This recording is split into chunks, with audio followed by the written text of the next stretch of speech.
It's 2 days later, and I just waited for this day because it's a lot nicer. A little bit of sun coming through, really nice.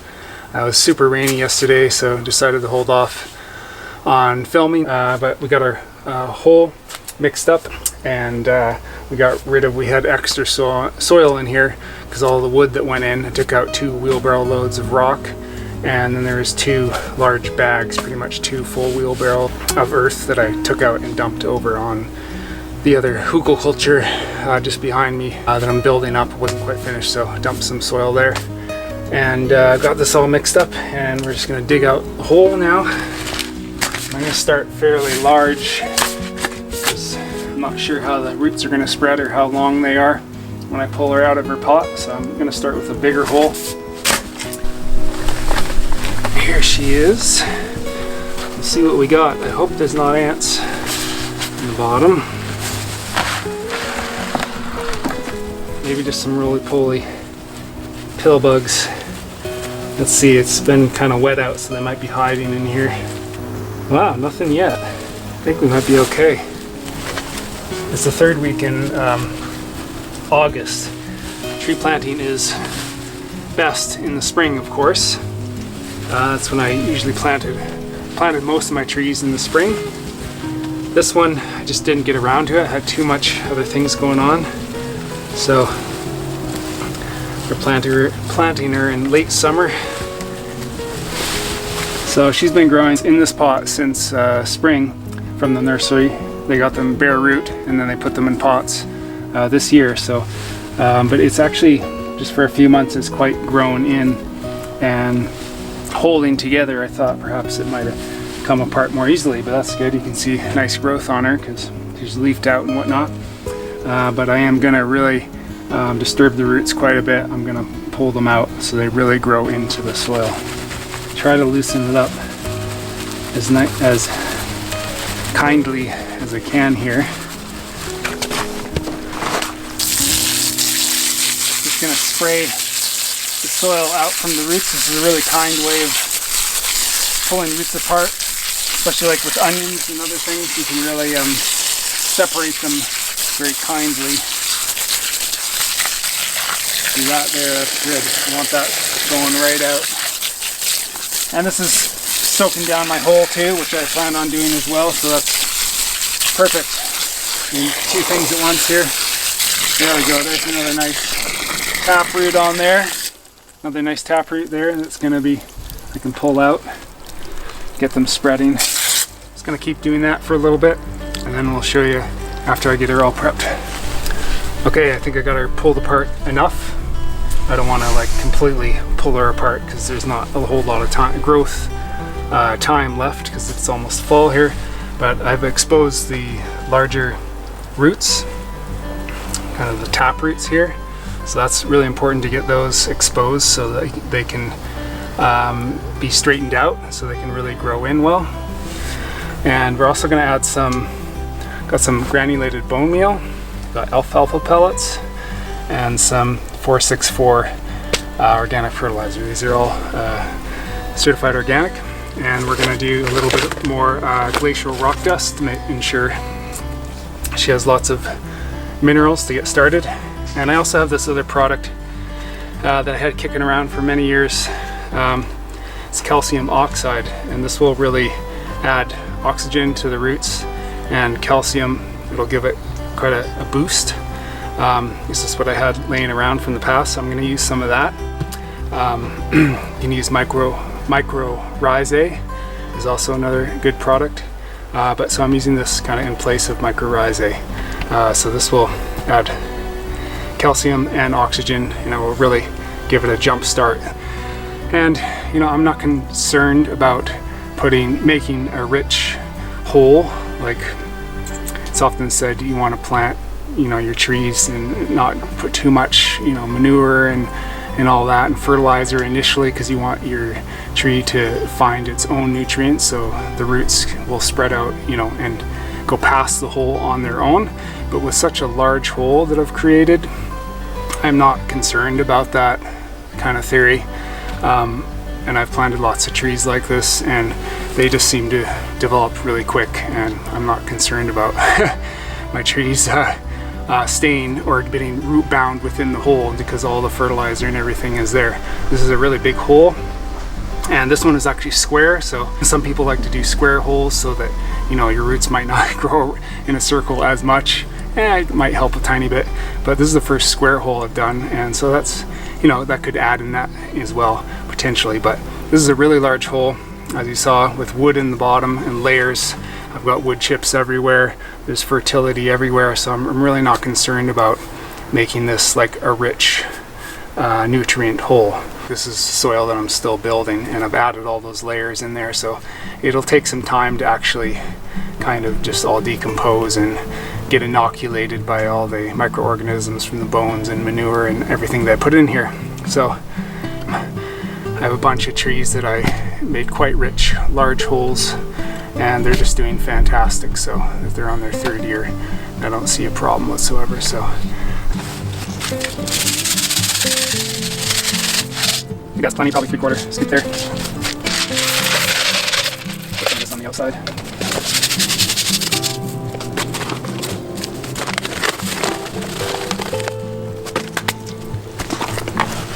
And I've got some well-rotted horse manure now.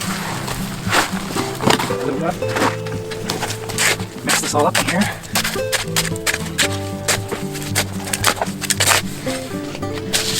I'm going to add the rest of the bone meal, I've decided. There we go. It'll be good for next year. Next spring it'll still have that bone meal in there. It'll be nice and soft, and it'll be feeding off that in the spring.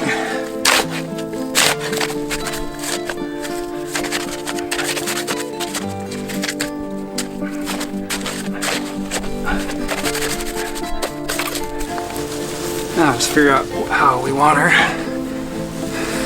It's like that. A little deeper still.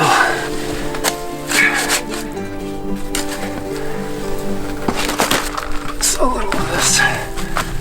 This is like super well composted horse manure. It's just like soil. I've grown lettuce straight in this, and it was just fantastic. So I'm not worried about having it like straight up right on the roots there. Add a little sprinkle of this in, about a tablespoon or so. Don't need that much.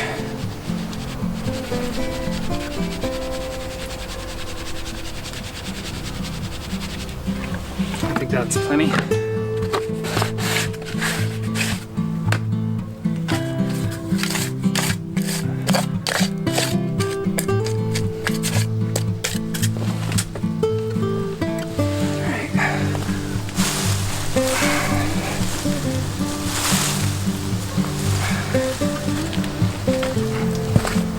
So you always want to stand back and take a look at, from a distance, what kind of positioning you want to put her in.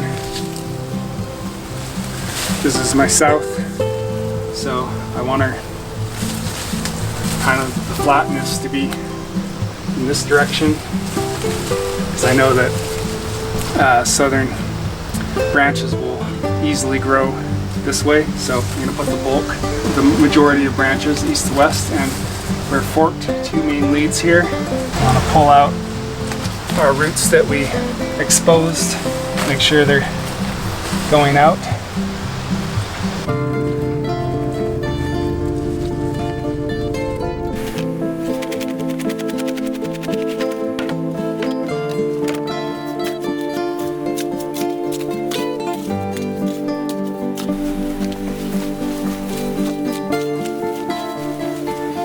You always want to really firm trees in well, so always tromp on them.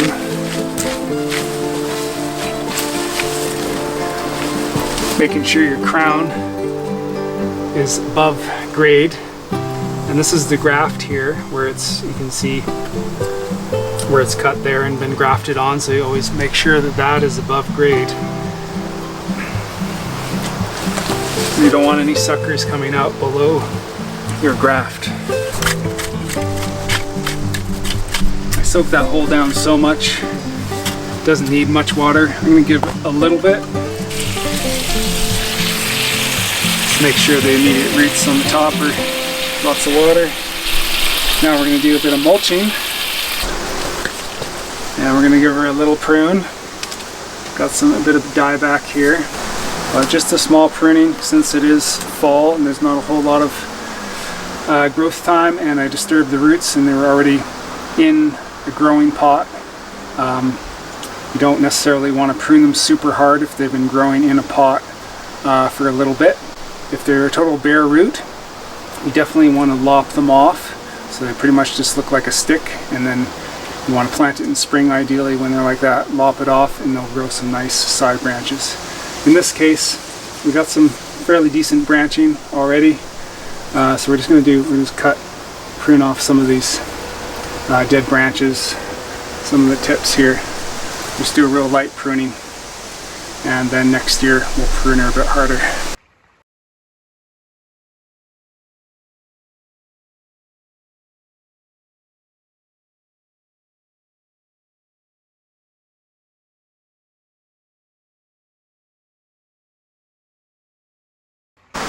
So I almost forgot to put the stake in. Using this wooden stake here. Wish I had put it in the hole, pounded it in before I put the tree in. If it's like a metal stake or something smaller, it's a little bit easier to put in after, but it's best to actually put your stake in first. And then the things that are going to scratch your trunk, I like to guard mine with some wire, larger wire, like stucco wire works as well. This is a masonry mesh.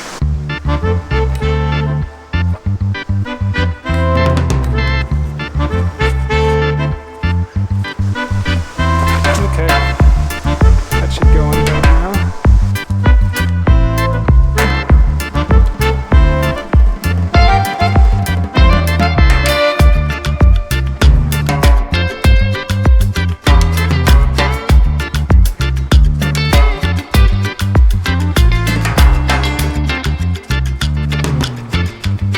We can even put on a spreader with that stake as well.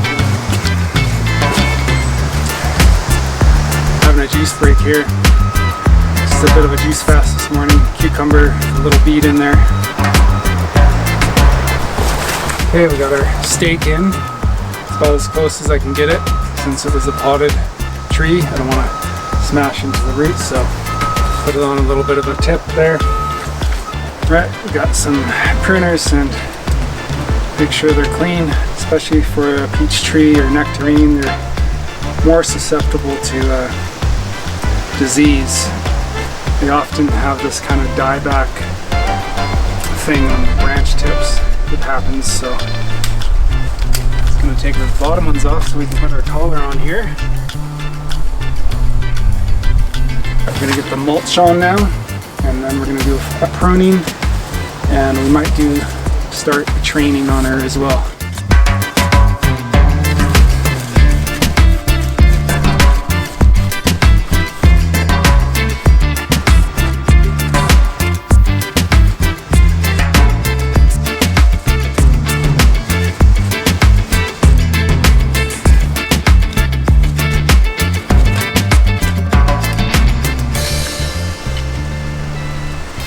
Leaves a nice little collar hole there to keep not too much piling up against the trunk, keep that crown exposed. Alright, so we got the mulch on, and now we're just going to go and look for some plants to make a bit of a guild around this peach tree.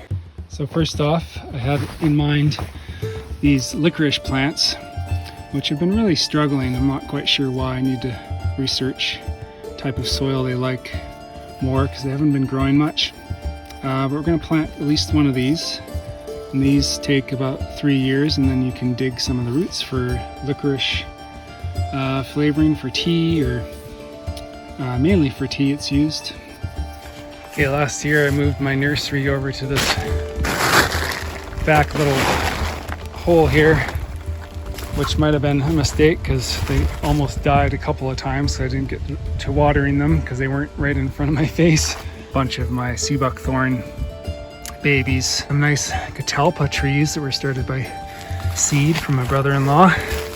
We had a lot of them, so not sure what I'm gonna do with all these, but really nice flowering tree.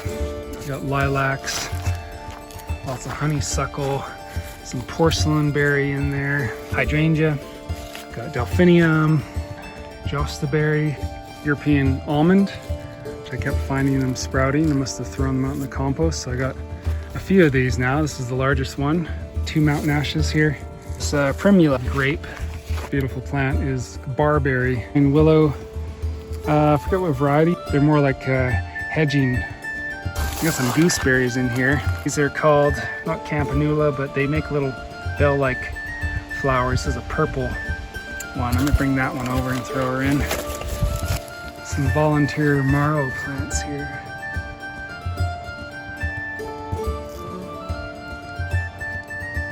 You're so cute. This is my Fuji apple tree and guild. A few nice apples coming along. And we're gonna divide some of this beautiful, this one is called the Royal Candles, and I've divided it last year. And we're up to double pretty much, and we're gonna take half of this again and put it under our peach tree. Lots of little shoots down the bottom there, so we're gonna cut these ones off when we plant her. And chop.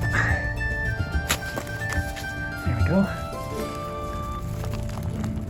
Next summer it'll grow back to the same size. I might do the same on the other one. Beautiful purple bellflower that just appeared on my property. So we're gonna dig a couple of these for the guild. So I got a little collection of plants for our peach tree guild. I have a whole tray. I'm just gonna plant a few of these of Liatris purple flower that grows pretty tall. I haven't grown this one before. It looks really beautiful from the seed packet. So I'm just going to experiment and put a few of these in the north side. They do get tall. You can always move them later if you decide so. This is Royal Candles, it's called. It's a beautiful spiking flower, and we're going to just chop these off before we plant them. Conserve the energy. They got little shoots coming out here on the bottom. I have a white variety as well. We're doing mostly purple on this guild. And we have this other one that just appeared on the property. It's like bluebell type flower. I'm gonna take all this off. Just plant these. It's a perennial too. You can see some tubers there, or some roots. Yeah, it looks like a pretty hefty root there. Okay, so we have a bunch of those. And we have our licorice plant. So we have a few of these. It started quite a few. The germination was quite poor actually. And licorice is part of the legume family. And they are great because they are atmospheric nitrogen fixing plants. So whenever you can find a nitrogen fixing plant to plant in your fruit tree guild, it's a good idea because it'll help out your tree, help out other plants. Now we have another bell flower here. I forget the name of this one though. I bought it from a nursery originally and it's spreading all over now. So, and they like full sun, the licorice plants. So we're gonna plant it right in the middle there in the front on the south side.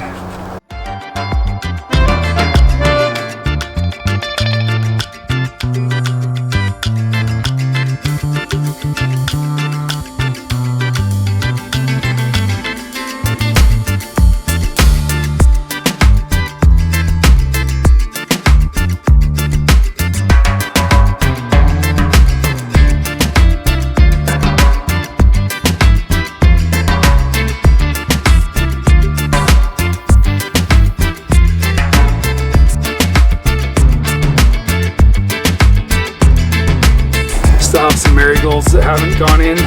They're just beside my watering bin. Might as well throw a few of these in here. So we're just going to do a light pruning.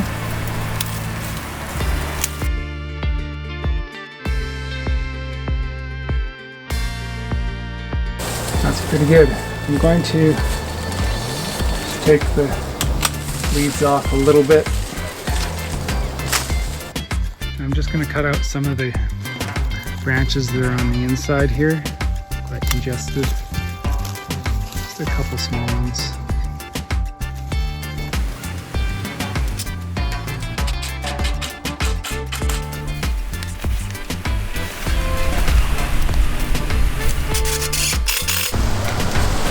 I really like using house wire for tying things on outside.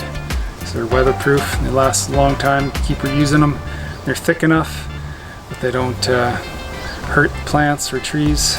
So really awesome if you got extra house wire laying around or scrap. This is gonna hold her up for the snow as well. Make sure she's stable.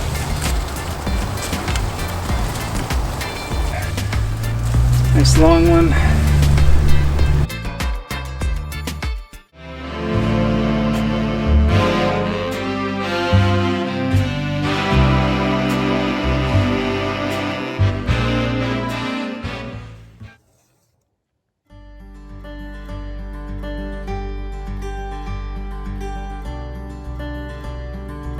So there's our new Galaxy Peach, all planted up in our nice little guild and Hügelkultur pit, and an update on the late planting of English cucumbers.